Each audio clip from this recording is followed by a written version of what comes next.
ఎవడు నూగు పిండి పెట్టుకొని తెల్లవారుజామునే ఈ భోగి రోజు కానీ కనుమ రోజు కానీ మన సంక్రమణం రోజు కానీ స్నానం చేయడో 7 జన్మలు దరిద్రాన్ని వాడు అనుభవిస్తాడు అని మనకి ధర్మశాస్త్రాలు చెప్తూ ఉన్నాయి.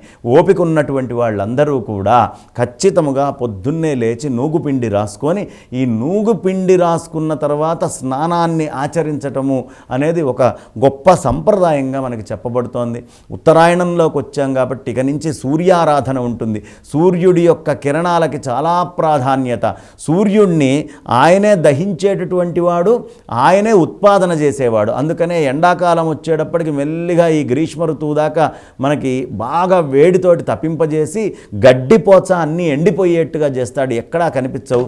మళ్ళీ ఈ ఎండిన గడ్డే ఒక్క వర్షం పడంగానే ఆయన తయారు చేసినటువంటి ఎండిచ్చినటువంటిది వనస్పతిగా మారి మళ్ళీ జీవం పుట్టుకొని కలకల్లాడుతూ లేచొస్తుంది. అది సూర్యనారాయణమూర్తి యొక్క అనుగ్రహమే.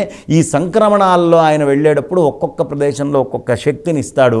ఇప్పుడు నాశము ఉత్పాదన రెండిటిని కూడా స్వామి ఆచరిస్తాడు. అది సంక్రాంతితోటి సంక్రమణంతో చాలా సంబంధం ఉన్న విషయం కాబట్టి సూర్యనారాయణమూర్తిది చెప్పుకున్నాం.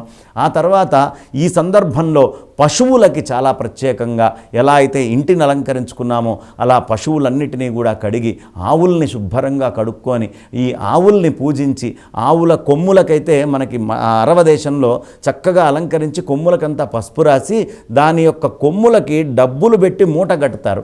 కట్టి అవి వేగంగా ఉరుకుతూ ఉంటే వెంటబడి వాళ్ళు ఎవడైతే ఆ డబ్బుల మూటని సంపాదిస్తాడో వాడికి ధనధాన్యాలు చాలా సమృద్ధిగా ఉంటాయి అనేటటువంటి సంప్రదాయం. అలా కట్టి దాని వెనకాల పడి తీసుకొని వెళ్తూ ఉంటారు.